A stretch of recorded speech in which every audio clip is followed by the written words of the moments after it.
Bab 1621, Antar Pergi. Keluarga King. Pada saat ini, sebuah mayat tanpa kepala sedang terbaring di aula utama kediaman keluarga King. Mayat itu adalah mayat August. Navin melihat mayat putranya sendiri untuk waktu yang lama dan tidak dapat mempercayainya. Tidak mungkin, ini tidak mungkin anakku adalah seorang Grandmaster Guru, tidak ada yang bisa membunuhnya. Navin menggelengkan kepalanya dengan putus asa, karena mayat itu tanpa kepala dia menolak untuk percaya. Karena dengan begitu dia bisa terus berpikir bahwa putranya masih hidup. Tuan besar, ini memang mayat Tuan Muda. Dev juga tiba-tiba menerobos ranah Grandmaster Guru, jadi Tuan Muda. Efron yang ada di samping berkata dengan suara pelan. Diam kamu, diam. Patraku tidak mungkin mati, August tidak mungkin mati, dia akan segera pulang. Averan berteriak, dia tidak bersedia mengakui kenyataan ini. Efron melangkah mundur ke samping Jagi tanpa menunjukkan ekspresi apapun dan tidak berbicara. Setelah sesaat, Navin tampaknya sudah menerima kenyataan ini dan menangis terseduh-seduh. August, putraku, bagaimana kamu bisa mati? Bagaimana kamu bisa mati? Navin memeluk mayat August dan tidak berhenti menangis. Semua ini karena Dev, saya pasti akan membalaskan dendammu, saya akan membalaskan dendammu. Navin menyeka air matanya dan kekejaman terlintas di matanya. Dia bangkit berdiri lalu bergegas pergi ke penjara bawah tanah keluarga King. Navin tiba di penjara bawah tanah dengan ekspresi penuh kemarahan. Saat ini Esther juga langsung bangkit berdiri saat melihat Navin datang. Sudah bertahun-tahun, dia sudah terbiasa, setiap kali Navin datang pasti akan mencambuknya. Dan benar saja, Navin langsung meraih cambuknya dan mencambuk Esther dengan keras. Dia ingin melampiaskan semua kemarahannya pada Esther. Segera, Navin sudah kelelahan dan bernafas dengan terengah-engah. Putramu membunuh putraku, dendam ini pasti akan kubalaskan, saya akan membuatmu menyaksikan dengan matamu sendiri kematian putramu. Navin berkata dengan kejam pada Esther. Raut wajah Esther sedikit berubah saat mendengar putranya dibahas. Namun ekspresi itu berubah kembali dengan cepat, setelah bertahun-tahun, Esther tidak ingin Navin melihat sedikit pun kelemahan di dalam dirinya.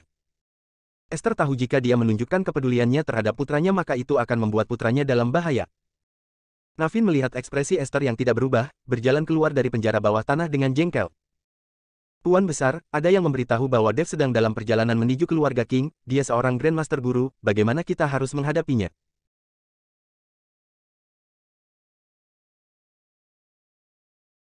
Efron bergegas bertanya. Seorang Grandmaster Guru bisa saja menghancurkan seluruh keluarga King. Navin berpikir keras, dia tidak tahu apa yang harus dilakukan, apa yang bisa dilakukan keluarga King untuk melawan seorang Grandmaster Guru. Meskipun dia terus mengatakan dia ingin membalaskan dendam putranya, namun dia udah punya kekuatan untuk melakukannya. Setelah berpikir beberapa saat, tatapan Navin memancarkan cahaya dingin dan menggertakkan giginya dengan erat.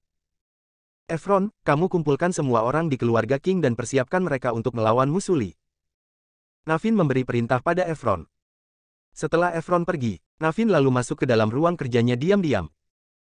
Tidak lama kemudian, Navin keluar dengan sepucuk surat lalu membuka sebuah ruangan rahasia di halaman belakang kediaman keluarga King. Di ruangan rahasia itu, 4 orang sedang beristirahat, 4 orang ini adalah orang paling kuat di keluarga King, semuanya sudah mencapai ranah Master Guru Puncak. Namun hanya sedikit orang yang mengetahui keberadaan keempat orang ini, mereka adalah kartu rahasia Navin yang tidak akan diungkap dengan mudah. Namun kali ini, Navin mau tidak mau menggunakan mereka, walau mereka berempat turun tangan Navin tahu mereka juga tidak akan bisa menang melawan Dev, Navin punya rencananya sendiri. Kalian berempat, bawa suratku ini dan antarkan seseorang ke Istana Gerhana Ungu. Navin berkata kepada 4 orang itu. Tuan besar, mau mengantar siapa? Tanya salah satu di antara mereka. Bab 1622, memintaku bersujud, kalian kira kalian layak? Jangan banyak bertanya, antarkan orang itu lalu segera kembali. Navin berkata dan memerintahkan orang-orang itu untuk menunggu di luar, dan dia masuk ke penjara bawah tanah. Dan saat dia keluar dia membawa 1 orang lagi, namun terlihat tangan dan kaki orang itu dirantai, kepalanya ditutup dengan kerudung hitam sehingga sama sekali tidak terlihat penampilannya. Ingat, surat itu harus diberikan kepada seseorang bernama Peter, mengerti? Navin memperingatkan lagi dengan serius. Tidak lama kemudian, 4 orang itu membawa orang itu pergi, dan Navin memindahkan beberapa batu hitam dari dalam ruangan itu ke penjara bawah tanah. Dev, walau harus mati bersamamu, saya juga akan membunuhmu. Tatapan Navin penuh dengan kekejaman. Sedangkan, Efron sedang bersembunyi dan melihat semua yang Navin lakukan secara diam-diam. Efron tahu saat ini keluarga King sudah berada di situasi hidup atau mati. Keluarga King tidak akan mampu melawan seorang Grandmaster Guru walau mengerahkan seluruh kekuatannya. Navin ternyata menyembunyikan begitu banyak batu petir surgawi, lantas dia ingin seluruh keluarga King mati terbakar bersama dengan Dev. Efron menyipitkan matanya dan mengernyitkan keningnya. Siapa? Navin sepertinya merasakan ada seseorang di sekitarnya dan bertanya dengan waspada. Efron terkejut dan bergegas berjalan keluar, sedangkan Navin juga bergegas ke arahnya. Saat Efron akan ketahuan, sebuah aura yang begitu mendominasi seketika menyelimuti seluruh keluarga King. Diikuti dengan sebuah ledakan keras. Pintu utama kediaman keluarga King langsung hancur berantakan. Navin, keluar kamu. Suara Dev bergema di udara. Raut wajah Navin berubah dan dia langsung melompat ke arah halaman depan. Efron diam-diam menghela nafas lega dan bergegas menuju ke halaman depan. Di saat Navin tiba di halaman depan, dia melihat sudah ada sejumlah mayat yang tergeletak di tanah. Dalam waktu sesingkat itu, Dev sudah membunuh begitu banyak anggota keluarga King. Dev, kamu sudah membunuh August dan masih berani datang ke kediaman keluarga King. Kamu benar-benar terlalu mengganggu. Navin menatap Dev dengan marah dan berteriak dengan keras. Di saat itu Navin merasakan perasaan yang tidak terlukiskan di dalam hatinya. Beberapa bulan yang lalu, saat dia bertemu dengan Dev, dia menganggap Dev bagaikan seekor semut kecil. Namun hari ini, Dev malah menjadi sosok yang tidak terjangkau olehnya. Terlalu mengganggu. Dev tersenyum dengan dingin, saya tidak hanya membunuh putramu, saya juga akan membunuh seluruh keluarga King, lepaskan ibuku dengan patuh, dengan begitu saya akan membuatmu mati dengan lebih mudah. Berani-beraninya, bagaimanapun kamu memiliki garis keturunan keluarga King dan saya adalah tetuamu, bagaimana caramu berbicara dengan tetuamu? Navin menegur Dev dengan marah. Tetua. Kamu kira kamu layak? Dev berkata lalu dalam sekejap sosoknya sudah berada di hadapan Navin dan langsung melayangkan tamparannya di wajah Navin dengan keras. Navin tidak punya waktu untuk menghindar, tamparan itu mengenai wajahnya dengan keras. Dan semua giginya rontok. Sebagai kepala keluarga King, saat ini dia ditampari oleh Dev di hadapan semua bawahannya, dan ini sangat memalukan bagi Navin. Dev, kalau punya kemampuan bunuhi saya akan membuatmu tidak bisa bertemu dengan ibumu selamanya. Navin menggertakkan giginya dengan erat dan berteriak mengancam Dev. Perkataan Navin langsung membuat Dev membeku. Ibunya masih berada di tangan Navin, Dev tidak berani bertindak terlalu gegabah. Melihat Dev yang terintimidasi oleh perkataannya, Navin seketika menunjukkan ekspresi puas. Sekarang pergi dan bersujud pada putraku, jika saya merasa puas maka saya akan mempertimbangkan untuk melepaskan ibumu. Navin berkata pada Dev. Memintaku bersujud, kalian kira kalian layak? Setelah bicara, Dev meledakkan tekanan yang menakutkan dari tubuhnya. Bab 1623, Pengkhianat. Di bawah tekanan seperti ini, semua bawahan keluarga King merasa bahu mereka ditekan dan langsung berlutut di tanah, ada beberapa yang kekuatannya lebih rendah langsung memuntahkan darah dan mati di tempat. Bahkan Navin juga melawan tekanan yang menakutkan ini dengan mati-matian, dan akhirnya berlutut tak berdaya di tanah. Dev menatap Navin yang berlutut di hadapannya, ku beritahu padamu, kamu tidak memenuhi syarat untuk bernegosiasi denganku, selain mendengarkan perintahku kamu tidak punya jalan lain, saya punya puluhan ribu cara untuk membuat hidupmu sengsara. Dev berkata dan sebuah cahaya keemasan langsung melesat masuk ke tubuh Navin. Tidak lama kemudian, Navin merasakan rasa gatal yang aneh di sekujur tubuhnya, disusul dengan rasa sakit. Seperti ada ribuan semut yang sedang menggerogoti jantungnya dan membuat dia merasakan rasa sakit yang tak tertahankan. Navin berguling-guling di tanah dengan ekspresi yang mengerikan. Seorang master guru veteran yang terhormat sekarang sedang berguling-guling di tanah seperti seorang bajingan. Para bawahan keluarga King yang melihat itu menunjukkan ekspresi yang sulit digambarkan. Hanya Efron yang berlutut di tanah dan menunjukkan ekspresi dingin.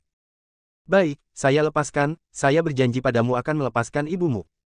Navin terengah-engah, penyiksaan yang begitu menyakitkan membuat dia mau tidak mau menyetujui permintaan Dev. Melihat Navin sudah setuju, Dev melambaikan tangannya dan cahaya keemasan itu langsung melesat keluar dari tubuh Navin. Pada saat itu, Navin sudah berkeringat dingin dan menghela nafas panjang sebelum akhirnya bangkit berdiri.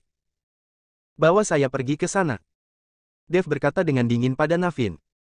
Dia tahu hanya Navin yang bisa membuka pintu penjara bawah tanah. Navin mengangguk lalu berbalik dan berjalan menuju halaman belakang sementara Dev mengikuti dari belakang. Tidak boleh pergi. Di saat itu Efron yang berlutut tiba-tiba bangkit berdiri dan berkata pada Dev. Dev menatap Efron dan bertanya, ada apa? Sedangkan Navin melihat Efron yang tiba-tiba berdiri langsung memelototi Efron.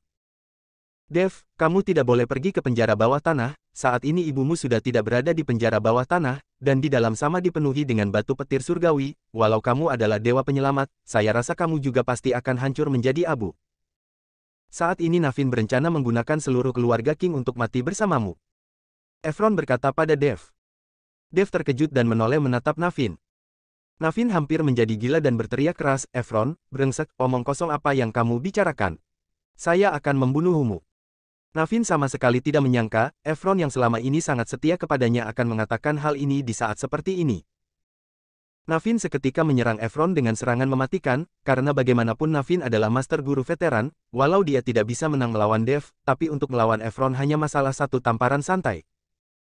Namun siapa sangka, Navin melayangkan tamparannya pada Efron dan saat ini Efron menyipitkan matanya, meledakkan aura master guru dari tubuhnya. Melayangkan tamparannya untuk beradu dengan tamparan Navin dengan keras. Bam! Suara ledakan keras terdengar.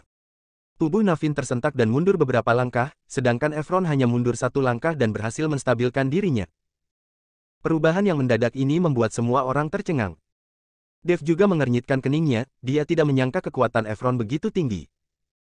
Namun Efron menyembunyikan dirinya begitu dalam, sehingga bahkan Dev pun tidak bisa mendeteksinya. Efron, kamu, sejak kapan kamu menjadi begitu kuat? Navin bertanya dan menatap Efron dengan terkejut.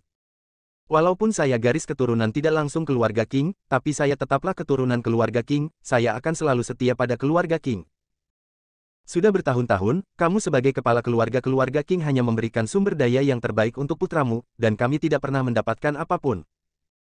Karena kamu tidak memberikan sumber daya, maka saya hanya bisa mengandalkan kemampuanku sendiri untuk mendapatkannya. Saya selalu berlatih diam-diam, dengan harapan suatu hari nanti saya bisa menjadi kepala keluarga King, menggantikan kamu dan anakmu. Efron berkata kepada Navin dengan senyuman dingin. Bab 1624, Navin, mati. Navin seketika teringat pada sesuatu dan berkata, jadi air di mata air naga sama sekali tidak mengering, melainkan dicuri oleh Ham. Navin baru saja memahami mengapa sumber daya yang paling penting bagi keluarga King. Mata air naga bisa menjadi semakin sedikit hingga akhirnya hampir habis. Ternyata Efron yang telah mengambilnya secara diam-diam. Efron yang bertanggung jawab atas mata air naga, dan Navin sama sekali tidak pernah mencurigainya, sekarang jika dipikir-pikir lagi hal ini sungguh ironis. Kamu adalah pengkhianat, saya tidak akan mengampunimu. Navin sangat marah dan kembali menyerang Efron. Namun saat dia baru mengambil dua langkah, sebuah kekuatan hisap yang besar langsung mengendalikan dirinya, terlihat Dev yang langsung mengangkat Navin dengan satu tangannya. Kamu ternyata berani membohongiku. Dev memelototi Navin lalu melayangkan tinjunya dengan ganas pada Navin. Navin menyemburkan seteguk darah dan wajahnya menunjukkan ekspresi yang mengerikan. Dev, kamu bunuh saya, dengan begitu selamanya kamu tidak akan pernah tahu di mana ibumu berada. Petik 2. Navin menggertakkan giginya dengan erat.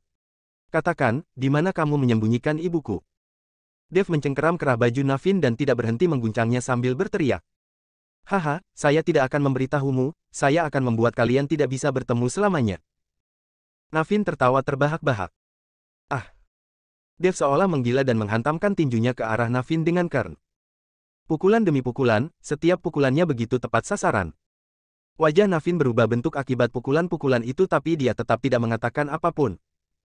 Walaupun Navin hanya memiliki nafas yang tipis saat ini, dia tetap tidak mengatakan di mana dia menyembunyikan ibunya Dev. Dia mengutus orang untuk mengantarkan ibumu ke Istana Gerhana Ungu. Pada saat ini, Efron angkat bicara. Istana Gerhana Ungu. Dev mengernyitkan keningnya dan merasa dia pernah mendengar nama ini.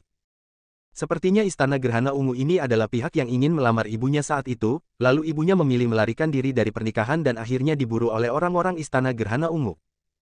Lalu di mana Istana Gerhana Ungu berada? Tanya Dev. Efron menggelengkan kepalanya, saya juga tidak tahu. Tatapan mata Dev mendarat pada Navin, katakan, di mana Istana Gerhana Ungu berada? Saya tidak akan pernah memberitahumu. Navin menggertakkan giginya dan menatap Efron dengan marah.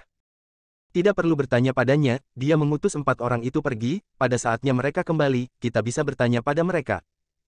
Efron memberikan saran kepada Dev. Navin yang mendengarnya seketika memakinya, Efron, kamu adalah pengkhianat keluarga King, kamu tidak akan mati dengan baik. Saya pengkhianat keluarga King, kamu bahkan tidak melepaskan adik perempuanmu sendiri, saya berbuat seperti ini bahkan tidak seburuk apa yang kamu lakukan. Efron mencibir. Navin gemetar karena marah, dia sama sekali tidak pernah menyangka dia akan berakhir di posisi seperti ini. Karena sudah tidak berguna, maka matilah. Dev ini menatap Navin dengan dingin lalu melayangkan tendangannya. Duh! Kepala Navin seketika meledak akibat tendangan itu dan tidak bernafas lagi. Setelah membunuh Navin, tatapan Dev menyapu seluruh orang lainnya di kediaman keluarga King. Merasakan tatapan Dev, mereka hanya bisa menundukkan kepala mereka. Dev, kita sama-sama merupakan garis keturunan keluarga King, mereka juga tidak tahu apa-apa tentang hal itu, saya berharap kamu tidak menghabisi mereka. Asalkan saya menjadi kepala keluarga King, saya akan mengumumkan kepada seluruh komunitas bela diri bahwa keluarga King berdiri di belakangmu dan tidak akan pernah menjadi musuhimu. Efron berkata pada Dev dengan ekspresi yang tulus. Dev menatap Efron dan tidak tahu apakah Efron sedang mengatakan hal yang sebenarnya atau tidak, tapi orang-orang di keluarga King ini memang tidak tahu masalah ini dan masalah ini merupakan ulah dari Navin. Baik, saya percaya padamu. Dev menganggukkan kepalanya. Efron merasa sangat senang dalam hatinya, dengan adanya dukungan Dev di belakangnya, posisinya sebagai kepala keluarga King akan terjamin, anggota keluarga King mana yang berani merasa tidak puas. Efron menjadi kepala keluarga King dengan sendirinya, sedangkan Dev tetap tinggal di keluarga King untuk menunggu 4 orang itu kembali. Bab 1625, Istana Gerhana Ungu. Gunung Hera, di kaki gunung. 4 orang sedang tergesa-gesa membawa seseorang yang wajahnya tertutupi kain hitam berjalan ke depan. Hingga tiba di depan sebuah batu besar, 4 orang itu berhentil. Setelah melihat sekelilingnya sejenak, salah satu di antara mereka bergumam dan terlihat sebuah fluktuasi di ruang hampa, diikuti oleh celah yang muncul di antara ruang dan waktu. Melihat itu, keempat orang tersebut segera membawa orang yang mereka bawa ke dalam dengan tergesa-gesa, dan kemudian celah tersebut ditutup. Dalam sekejap, pemandangan di depan keempat orang itu berubah, tempat yang sebelumnya dikelilingi pepohonan hijau sekarang tertutupi salju putih yang tebal. Untung saja 4 orang ini sudah berada di ranah Master Guru, sedikit hawa dingin seperti ini sama sekali tidak berpengaruh pada mereka. Mereka berempat mengangkat kepala mereka dan melihat sebuah istana megah yang berada tidak jauh dari sana, di bawah pantulan salju putih istana itu terlihat sangat megah dan spektakuler. Ini adalah alam rahasia yang legendaris, bisa datang ke sini sekali seumur hidup, bisa dibilang perjalanan ini tidak sia-sia. Salah satu di antara mereka menghela nafas lalu berjalan menuju ke istana. 4 orang itu tiba di gerbang istana dan melihat sebuah plakat dengan 3 kata besar berwarna emas Istana Gerhana Ungu. Dan di depan pintu gerbang Istana Gerhana Ungu, 2 orang penjaga yang mengenakan baju besi perak menunjukkan ekspresi dingin. Aura di tubuh mereka sangat kuat, jauh melebihi 4 orang itu. Siapa kalian? Salah satu penjaga bertanya dengan dingin. Kami adalah orang dari keluarga King yang ditugaskan untuk mengantar seseorang ke Istana Gerhana Ungu, serta membawakan sebuah surat untuk diserahkan kepada seseorang bernama Peter. Salah satu dari keempat orang itu melangkah maju dan berbicara dengan hati-hati. Berani-beraninya, kamu kira kamu bisa memanggil nama dari pemimpin Istana Gerhana Ungu kami begitu saja? 2 penjaga itu menjadi marah dan meledakkan aura di tubuh mereka. Kaki dari 4 ahli keluarga King seketika menjadi lemas dan langsung berlutut di tanah. Mereka berempat sudah mencapai ranah Master Guru Puncak dan merupakan ahli yang luar biasa di Kota Gama, kalau tidak mereka tidak akan dijadikan sebagai kartu truf terakhirnya Navin. Namun sekarang, 4 ahli dari keluarga King ini sama sekali tidak memiliki kekuatan untuk melawan saat menghadapi 2 orang penjaga Istana Gerhana Ungu. Mohon ampun, kami tidak berniat buruk. 4 orang itu sama sekali tidak menyangka orang yang bernama Peter adalah pemimpin dari Istana Gerhana Ungu. Kalau Navin menjelaskan kepada mereka, mereka tidak akan bertanya seperti ini. Sebenarnya Navin juga tidak tahu, saat itu Peter hanya seorang tuan muda dari Istana Gerhana Ungu, dan dia menyukai ibunya Dev, Esther. Siapa sangka, 20 tahun sudah berlalu dan Peter sudah menjadi pemimpin dari Istana Gerhana Ungu. Pemimpin memerintahkan untuk membiarkan mereka masuk. Saat itu, seberkas cahaya tiba-tiba muncul di udara, diikuti dengan seorang wanita bergaun putih yang keluar dari cahaya itu. Wanita ini menggunakan jepit rambut dengan kulitnya yang putih dan cerah, namun dari penampilan dan pakaian yang dikenakannya sepertinya dia adalah salah seorang bawahan di Istana Gerhana Ungu. 2 orang penjaga itu segera mengangguk setelah melihat wanita itu. 4 ahli dari keluarga King bangkit berdiri dan membawa Esther mengikuti wanita itu masuk ke dalam cahaya. Setelah cahaya menghilang, sosok beberapa orang itu juga menghilang. Saat 4 orang ahli dari keluarga King tersadar, mereka sudah berada di sebuah aula utama yang besar. Aula utama itu sangat besar tapi tampak kosong melompong. 4 orang ahli itu bahkan tidak herani bernafas, di tempat seperti ini mereka yang disebut sebagai ahli dari keluarga King bahkan tidak sebanding dengan semua. Pemimpin, saya sudah membawa orang-orang itu masuk. Wanita itu berkata pada sebuah kursi yang terbuat dari mener putih di depannya. Di saat keempat orang ahli itu merasa bingung mengapa wanita itu berbicara kepada udara kosong. Sebuah fluktuasi terlihat di udara dan diikuti dengan munculnya sesosok pria parubaya di kursi kosong itu. Pria itu adalah pemimpin Istana Gerhana Ungu, Peter Antara. Keempat ahli dari keluarga King tercengang, mereka belum pernah melihat mantra spasial yang begitu luar biasa. Ini benar-benar luar biasa, perubahan dan variasinya tak terbatas. Ini adalah pemimpin kami, bukankah kalian mengatakan kalian memiliki surat untuk diberikan kepada pemimpin kami? Wanita itu bertanya kepada empat orang ahli dari keluarga King. Bab 1626, tidak disangka kamu masih hidup. Hal ini membuat empat orang ahli keluarga King tersadar dan bergegas mengeluarkan surat yang mereka bawa dan melangkah maju dengan hati-hati. Pemimpin Peter, ini adalah surat dari kepala keluarga kami. Salah satu alili dari keluarga King menyerahkan surat di tangannya dengan hari-bari. Dengan lambaian tangannya, surat itu seketika berada di tangan Peter. Setelah membuka surat itu, Peter hanya melirik sekilas dan tatapannya tampak sedikit kaget. Dan di dalam kekagetan itu ada kegembiraan dan rasa bersemangat. Peter mengangkat kepalanya dengan perlahan dan tatapannya jatuh pada Esther yang wajahnya ditutupi oleh kain hitam. Tak disangka, benar-benar tidak disangka. Peter bangkit berdiri dengan perlahan lalu melambaikan tangannya, kain penutup wajah Esther seketika jatuh ke tanah dan menunjukkan wajah Esther yang mengagumkan. Saat melihat Esther, empat ahli dari keluarga King jelas tampak terkejut. Mereka sudah dibina di keluarga King sejak dini sebagai kartu truf, jadi tentu saja mereka mengenal Esther, mereka juga tahu dengan jelas perubahan yang terjadi di keluarga King. Namun mereka sama sekali tidak menyangka bahwa Esther masih hidup. Esther, tidak disangka kamu masih hidup, ini sangat bagus sekali. Peter tampak sangat gembira dan melangkah dengan cepat ke arah Esther. Tidak ada yang memperhatikan langkah Peter, namun dalam sekejap mata Peter sudah tiba di hadapan Esther. Esther menatap Peter tanpa ekspresi di wajahnya. Namun saat Peter melihat Esther yang dirantai, tatapannya penuh dengan kemarahan. Berani-berani Ti. Peter mengulurkan tangannya dan melepaskan rantai di tubuh Esther, lalu menatap empat dari keluarga King, apa yang terjadi di sini. Merasakan kemarahan Peter, empat ahli dari keluarga King menjadi panik. Pemimpin Peter, ini adalah perbuatan kepala keluarga kami sama sekali tidak tahu apa-apa. Empat orang itu segera menjelaskan. Peter mendengus dingin, serangannya bahkan tidak terlihat sama sekali namun nyala api biru sudah membara di tubuh empat ahli keluarga King itu. Empat ahli keluarga King itu berteriak kesakitan dan itu hanya masalah sepersekian detik. Keempat ahli dari keluarga King terbakar menjadi abu, angin kencang bertiup dan abu mereka juga menghilang tanpa jejak. Seolah-olah empat ahli itu tidak pernah datang kemari. Empat orang ahli dengan kekuatan Master Guru Puncak, dimusnahkan dengan cara yang begitu mudah. Jika hal ini terlihat oleh orang-orang di dunia bela diri maka mereka pasti akan terkejut hingga menganga. Setelah menyingkirkan empat orang ahli dari keluarga King, Peter menatap Esther. Esther, saya tidak menyangka masih bisa bertemu denganmu lagi, sudah 20 tahun lebih, kecantikanmu masih begitu memikat. Bagaimana kabarmu selama ini? Waktu itu, demi menghindariku kamu bahkan melarikan diri, apakah kamu tahu betapa sedihnya saya? Peter kaget dan juga bahagia saat melihat Esther, sedangkan Esther sama sekali tidak berbicara, dia juga tidak menunjukkan ekspresi apapun, ditahan selama 20 tahun lebih sudah membuat Esther tidak memiliki gejolak emosi sedikit pun. Selain Dev, hal apapun tidak akan membuat Esther merasakan gejolak emosi lagi. Melihat Esther yang tidak berbicara, Peter mengernyitkan keningnya dan melangkah maju untuk menggenggam tangan Esther dengan perlahan. Esther tidak menghindar juga tidak berbicara, seperti sebuah robot. Namun saat Peter menggenggam tangan Esther, dan ingin mengatakan sesuatu, raut wajahnya berubah drastis dan sosoknya segera mundur dengan cepat. Wina, segera bawa Esther ke aula samping dan layani dia dengan baik, jika Esther merasa sedikit tidak senang maka nyawamu akan kucabut. Peter berkata kepada pelayan perempuan itu. Siap laksanakan. Wina berkata dengan ekspresi gugup dan segera maju untuk membantu Esther berjalan ke belakang dengan lembut.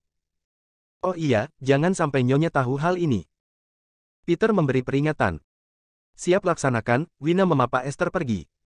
Setelah Wina memapa Esther pergi, seorang wanita parubaya datang dengan tergesa-gesa dari pintu depan. Bab 1627, takut istri. Nyonya, ada masalah apa sampai kamu begitu panik? Peter bergegas maju dan bertanya setelah melihat wanita parubaya itu. Ternyata wanita parubaya ini adalah istrinya Peter, Siska. Hani, dia. Siska tiba-tiba berhenti berbicara lalu mengernyitkan keningnya dan melihat sekelilingnya. Peter yang melihat itu menunjukkan perubahan ekspresi dan tampak jelas terlihat gugup. Nyonya, ada apa dengan Hani? Tanya Peter. Namun Siska melambaikan tangannya sebagai isyarat agar Peter diam, lalu memejamkan sepasang matanya seolah sedang merasakan sesuatu. Peter yang melihat itu seketika berkeringat dingin. Tangan kanannya diam-diam membentuk sebuah mantra, cahaya berkilauan seperti nyala kunang-kunang tersebar di seluruh aula utama seolah sedang menyembunyikan semacam aura. Tidak lama kemudian, Siska membuka matanya dan mengernyitkan keningnya, kenapa saya seolah merasakan bau wanita di aula? Mana ada, kenapa saya tidak menciumnya? Peter berpura-pura mengendus. Jangan berpura-pura, apakah ada wanita yang datang ke aula ini? Siska bertanya pada Peter. Oh, saya sudah ingat tadi Wina datang dan saya berpesan beberapa hal kepadanya. Peter segera menjelaskan. Kenapa saya merasa bau ini sepertinya bukan bau Wina? Siska mengernyitkan keningnya dengan ekspresi heran. Apa yang bukan, kamu terlalu banyak memikirkannya, kita sedang berada di alam rahasia, mana mungkin ada wanita yang datang kemari. Peter berkata sambil melangkah maju dan merangkul pundak Siska dengan penuh kasih sayang. Kamu ini, selalu genit-genitan setiap hari, saya beritahu padamu, tidak ada wanita lain dan kamu tidak diperbolehkan macam-macam dengan para pelayan wanita itu, saya sudah merasa tatapanmu pada mereka tidak beres sejak lama. Siska mendengus dingin. Nyonya, apa yang kamu pikirkan, bagaimanapun saya adalah pemimpin istana, mana mungkin. Macam-macam dengan para pelayan ini. Peter berpura-pura marah, setelah selesai dia tiba-tiba bertanya, oh iya, tadi apa yang ingin kamu katakan mengenai Hani? Oh, Hani, dia kabur. Siska berkata dengan panik. Kabur, apakah dia pergi ke gua matahari terbenam lagi? Peter mengernyitkan keningnya. Bukan, kali ini dia pergi ke dunia fana, tidak bisa mengawasinya. Siska bergegas mengibaskan tangannya. Bam! Peter yang mendengarnya seketika berkeringat dingin dan kemarahan di tubuhnya meningkat, apakah para penjaga itu sudah mati? Mereka bahkan tidak bisa mengawasi nona muda, benar-benar pantas mati. Saya akan segera mengutus orang untuk mencarinya dan membawa Hani pulang. Melihat kemarahan Peter yang memuncak, Siska bergegas membujuk, kamu tidak perlu begitu panik, Desi pergi bersama Hani, seharusnya tidak akan ada bahaya. Peter yang mendengar ada yang pergi bersamanya baru bernafas legal. Walaupun ada yang mengikuti, dia juga harus segera dibawa kembali. Peter hanya memiliki seorang putri kesayangannya, dia tidak ingin sesuatu yang tidak diinginkan terjadi kepada putrinya. Saya sudah mengutus orang untuk memberitahu Benteng Bulan Sabit dan meminta Kel untuk mencari Hani, dengan begitu juga memberikan kesempatan bagi kedua anak untuk berinteraksi. Kata Siska. Peter yang mendengarnya seketika tersenyum, untung saja Nyonya sangat pintar, jika Istana Gerhana Ungu dan Benteng Bulan Sabit bersatu maka seluruh sumber daya di alam rahasia akan menjadi milik kedua keluarga kita.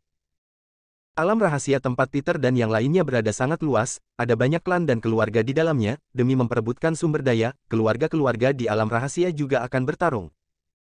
Di alam rahasia ini terdapat gua matahari terbenam dan gua bulan sabit yang memiliki sumber daya paling banyak. Dan gua matahari terbenam berada di wilayah Istana Gerhana Ungu, sedangkan gua bulan sabit berada di wilayah Benteng Bulan Sabit. Jika kedua keluarga tersebut bersekutu melalui pernikahan dan berbagi sumber daya, maka keluarga dan klan lainnya tidak akan bisa melakukan apapun lagi. Pada saatnya nanti, kedua keluarga itu juga bisa menelan dan mengambil alih keluarga dan klan lainnya. Bab 1628, saya adalah ketua aliansi. Kota Gama. Dev sudah menunggu 3 hari berturut-turut di kediaman keluarga King namun dia masih belum melihat 4 ahli dari keluarga King kembali, jadi dia tidak mau menunggu lagi. Sedangkan Efron menstabilkan kembali keadaan keluarga King selama 3 hari itu dan membuat pernyataan di forum bela diri. Yang menyatakan bahwa keluarga King telah memisahkan diri dari aliansi seni bela diri dan kedepannya akan mengikuti jejak Dev. Pernyataan ini langsung menimbulkan gelombang kehebohan di dunia bela diri. Astaga, sepertinya keluarga King sudah dipukuli hingga takluk oleh Dev. Apakah kamu tidak melihat kepala keluarga King sudah berganti, ini seharusnya adalah boneka yang dipasang oleh Dev, saya bahkan tidak pernah mendengar namanya. Tunggu saja, aliansi seni bela diri pasti akan segera sial. Saya rasa yang sial tidak hanya aliansi seni bela diri, tapi juga keluarga-keluarga yang tergabung dalam aliansi seni bela diri. Banyak orang yang mulai berdiskusi di forum bela diri. Banyak keluarga dan klan yang takui daya akan melakukan pembalasan dendam dan mengumumkan pengunduran diri mereka dari aliansi seni bela diri. Ada juga yang menyatakan mereka bersedia mengikuti jejak Dev dan mendengarkan apa yang diperintahkan oleh Dev. Hanya saja Dev tidak peduli, dia tahu bahwa keluarga-keluarga tersebut hanya mengikuti dirinya karena mereka melihat kekuatan yang dimilikinya saat ini. Jika suatu hari nanti, kekuatannya sudah melemah, maka para keluarga ini pasti akan kembali berganti pihak dan berkhianat. Jadi Dev tidak peduli pada keluarga-keluarga yang meminta untuk mengikutinya. Dev tidak peduli, sebaliknya aliansi seni bela diri tidak bisa duduk diam. Di dalam aliansi seni bela diri kota Gamal, Kaut wajah Robin tampak sangat jelek, dia dikalahkan oleh August dan saat ini August malah berakhir dibunuh oleh Dev. Kalau begitu maka perbedaan kekuatan antara dirinya dan Dev sudah jelas tanpa perlu dikatakan lagi. Saat ini banyak keluarga yang memilih keluar dari aliansi seni bela diri dan lebih banyak lagi keluarga yang memilih untuk mengikuti Dev, ini membuat Robin sangat terhina. Sekarang Arthur sudah mati, dan meninggalkan aliansi seni bela diri yang kacau balau kepadanya. Dev ini bagaimana bisa begini hebat? Robin tidak mengerti, teknik kultivasi apa yang sebenarnya dipraktikkan oleh Dev hingga membuat perkembangannya begitu cepat dan mampu dengan mudah menghadapi pertarungan melawan lawan-lawan yang memiliki kekuatan lebih tinggi. Kamu baru saja melangkah masuk ke ranah Grandmaster Guru, masih perlu fokus pada latihan dan kultivasi jadi jangan memikirkan hal-hal lainnya. Pada saat ini, suara di benak Robin terdengar. Robin juga tidak ingin memikirkannya, tetapi kenyataannya sudah di depan mata, jika Dev datang mencari masalah dengan aliansi seni bela diri, bagaimana Robin harus menanggapinya? Saat ini aliansi seni bela diri sudah kacau balau, siapa yang akan bertanggung jawab jika para petinggi meminta pertanggungjawaban? Dev ini tidak akan melepaskan aliansi seni bela diri, target dia yang selanjutnya pasti aliansi seni bela diri, karena pacarnya masih ditahan di sini. Robin berkata dan mengernyitkan keningnya. Roh spiritual itu tidak berbicara lagi, karena ini memang jalan buntu yang sulit dihindari. Karena aliansi seni bela diri menggunakan darah Yuki untuk terus-menerus melatih para ahli. Termasuk Robin, yang juga menggunakan darah Yuki hingga membuat kekuatannya meningkat dengan cepat. Wakil Ketua Robin, Dev. Seorang anggota aliansi seni bela diri berjalan masuk dan hendak melapor kepada Robin. Namun sebelum dia sempat menyelesaikan kalimatnya, Robin mengulurkan tangannya dan sebuah li energi langsung menyelimuti kepala anggota aliansi seni bela diri itu dan meledakkannya. Aura darah yang kuat menyelimuti seluruh ruangan dan membuat anggota lainnya merasa takut dan gemetar. Arthur sudah mati, maka saya adalah ketua aliansi, kalian ingat dengan baik. Robin berkata sambil melirik ke arah anggota aliansi seni bela diri yang lainnya. Semua orang itu menundukkan kepala mereka dan tidak berani berbicara. Sepertinya harus segera memberitahu para petinggi, kalau tidak orang-orang di aliansi seni bela diri ini akan mengalami kesulitan untuk menghentikan Dev. Robin mengernyitkan keningnya, dia tahu dengan kekuatan aliansi seni bela diri saat ini tidak akan mampu menghentikan Dev. Tapi saat Robin selesai berbicara, dia melihat fluktuasi spasial di dalam aula utama aliansi seni bela diri dan seorang pria berjubah hitam muncul. Pria berjubah hitam itu memiliki tanda berwarna perak di dadanya, jelas dia lebih tinggi dibandingkan Robin yang termasuk jubah hitam perunggu. Kalian semua, keluar. Robin mengibaskan tangannya agar semua anggota aliansi seni bela diri keluar. Bab 1629, Berdamai. Setelah semua orang pergi, Robin langsung berlutut dan berkata, bawahan menyambut tetua jubah hitam perak. Jubah hitam perak langsung mengeluarkan sebuah tongkat wajra perak yang berkilauan dari jubah hitamnya. Maha Kuasa mengetahui keadaanmu dan memerintahkanku untuk membawakanmu sebuah senjata Mahaguru, senjata Mahaguru ini akan menjagamu di saat genting. Jubah hitam perak itu berkata dan menyerahkan tongkat wajra kepada Robin. Robin melihat tongkat wajra itu dan tatapan matanya berkobar. Ini adalah senjata Mahaguru, senjata yang digunakan oleh Mahaguru yang sesungguhnya. Meskipun dia tidak tahu apa yang terjadi pada pemilik senjata Mahaguru ini, namun jika senjata Mahaguru yang sudah berisi kekuatan Mahaguru ini digunakan untuk melawan seorang Grandmaster Guru, maka akan semudah membalikkan telapak tangan. Bawahan berterima kasih kepada Maha Kuasa, saya pasti akan melakukan yang terbaik untuk menjalankan aliansi seni bela diri dengan baik. Robin berkata dengan penuh semangat. Maha Kuasa juga mengatakan, Dev adalah orang berbakat yang langka jika bisa, jadikan dia milik kita, kalau tidak bisa untuk sementara waktu ini berdamailah dengannya, jangan sampai terlibat masalah lagi dengannya, kalian memiliki hal yang lebih penting untuk dilakukan. Kata jubah hitam perak. Tetua jubah hitam perak, pacar Dev ada di penjara bawah tanah aliansi seni bela diri, jika ingin berdamai dengan Dev maka harus melepaskan pacarnya. Robin berkata dengan serba salah. Jika tidak melepaskan Yuki maka Dev tidak mungkin akan berdamai dengan aliansi seni bela diri. Bodoh. Jubah hitam perak berteriak dengan sinis, hanya seorang wanita, tidak akan sepenting itu.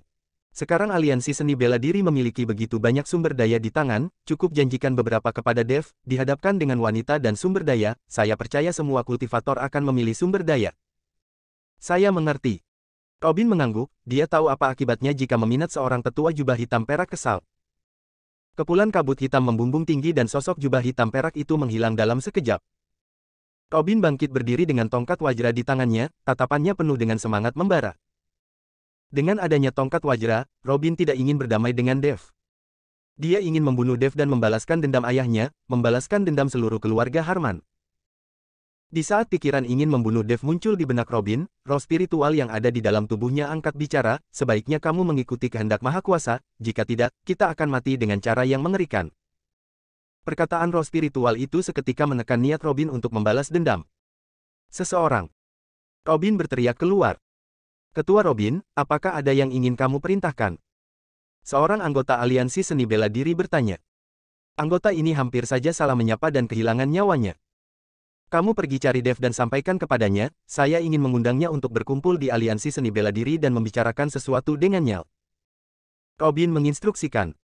Mencari Dev. Anggota aliansi seni bela diri itu tampak ketakutan.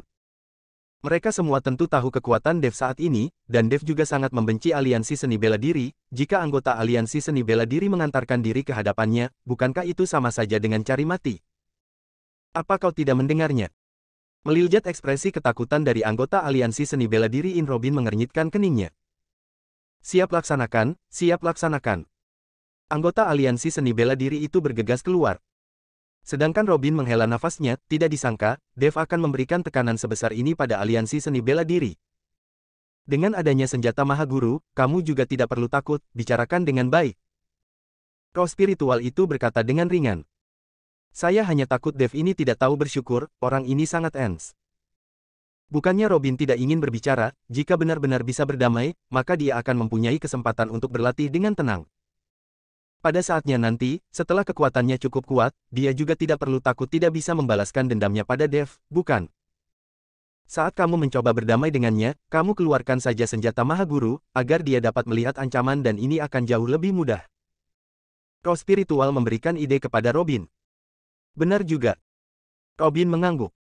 Bab 1630, Idola. Saat ini Dev sedang berada di kediaman keluarga Zefri, karena tidak bertemu dengan 4 ahli keluarga King, Dev tahu bahwa satu-satunya cara untuk mendapatkan informasi tentang Istana Gerhana Ungu adalah dengan menemukan Waskita. Karena Waskita adalah seorang kultivator abadi, dia juga tahu di mana para klan kultivator abadi itu bersembunyi, jadi seharusnya dia juga tahu tentang Istana Gerhana Ungu. Dev, ayahku sedang tidak di rumah, dia sudah pergi untuk beberapa waktu, sepertinya dia pergi ke wilayah milik keluarga Zefri, saya juga tidak tahu di mana itu. Mia berkata pada Dev. Karena kepala keluarga Zefri sedang tidak ada di sini, maka saya tidak akan mengganggu lagi. Dev berkata sambil tersenyum tipis. Dev tahu bahwa wilayah milik keluarga Zefri yang dimaksud oleh Waskita adalah tempat di mana keluarga kultivator abadi keluarga Zefri bersembunyi. Namun karena Waskita sedang tidak di sini, maka Dev harus menunggu untuk beberapa waktu. Di saat Dev berbalik dan hendak pergi, Mia tiba-tiba berkata dengan tersipu malu, Dev, apakah kamu bisa tinggal sebentar? Ada yang ingin saya bicarakan denganmu. Mia melihat sendiri bagaimana Dev menerobos ranah, melihat bagaimana Dev membunuh August, ini membuat Mia sangat terkejut. Seperti kata pepatah, wanita cantik mencintai pahlawan, pada saat ini Mia juga sudah menapuli hati pada Dev. Dia tidak peduli jika Dev sudah punya pacar atau tidak. Dev mana mungkin tidak tahu maksud Mia, tapi saat ini dia sedang tidak ingin membicarakan perasaan dengan Mia. Ibunya sendiri sudah dikirim ke Istana Gerhana Ungu dan Dev masih belum tahu apa yang terjadi pada ibunya, jadi dia merasa sangat gelisah saat ini. Nona Mia, saya sangat sibuk saat ini, kita bicarakan nanti saat saya punya waktu saja ya. Setelah selesai bicara Dev langsung berbalik pergi. Dev langsung menuju lembah pengobatan, karena dia tidak tahu di mana Istana Gerhana Ungu berada, maka dia meletakkan fokusnya pada aliansi seni bela diri. Dia akan memikirkan cara untuk menyelamatkan Yuki. Namun di saat Dev tiba di lembah pengobatan, dia tampak tercengang. Terlihat begitu banyak orang dari komunitas bela diri yang datang, mereka semua datang untuk bergabung dengan Dev dan berharap mendapatkan perlindungan darinya. Orang-orang ini tahu bahwa Dev adalah penguasa lembah pengobatan, banyak orang-orang yang ada di sekitar Dev juga sudah bergabung dengan lembah pengobatan. Jadi mereka semuanya datang kemari. Lembah pengobatan yang dulunya dijauhi oleh orang-orang, sekarang penuh dengan orang-orang. Puan Dev. Puan Dev. Saat mereka melihat Dev muncul di lembah pengobatan, banyak yang mulai berteriak memanggilnya seperti orang gila. Banyak juga gadis-gadis yang berteriak dengan suara tajam, dan menganggap Dev sebagai idola mereka. Salah satu di antara kerumunan para gadis itu mengenakan gaun biru dan berdiri di ujung. Menatap Dev dalam diam. Kak Desi, tampaknya tidak ada yang istimewa dari Dev ini. Dia juga tidak memiliki 3 kepala atau 6 tangan, kenapa para gadis ini begitu tergila-gila padanya? Membuatku datang dari jauh dengan sia-sia saja. Gadis yang mengenakan gaun biru itu berkata dengan sedikit kecewa. Gadis itu adalah Hani, putrinya Peter. Setelah melarikan diri dari alam rahasia, Hani berkeliling kota Gamma dan semua yang ada di kota Gamma adalah hal yang baru bagi Hani. Lalu Hani mendengar sekelompok gadis yang membicarakan Dev dan memuji Dev setinggi langit, seolah-olah dia adalah dewa. Hal ini membangkitkan rasa ingin tahu Hani, jadi dia ikut bersama dengan mereka. Namun saat dia melihat Dev langsung, dia merasa kecewa. Nona, mereka hanyalah manusia biasa, tentu saja kamu tidak akan tertarik. Sebaiknya kita pulang saja, kalau tidak pemimpin dan nyonya pasti akan merasa cemas karena kita pergi begitu lama. Desi membujuk Hani. Saya tidak mau pulang, saya ingin bermain-main untuk beberapa hari lagi. Hani berkata dan mulai melompat pergi. Nona, yang kamu lakukan sangat berbahaya. Desi bergegas mengejarnya. Berbahaya apanya? Saya rasa tidak ada satu orang pun di sini yang bisa menandingiku. Lagi pula kamu ada di sini untuk melindungiku, siapa yang berani macam-macam denganku? Hani sama sekali tidak khawatir. Bersambung.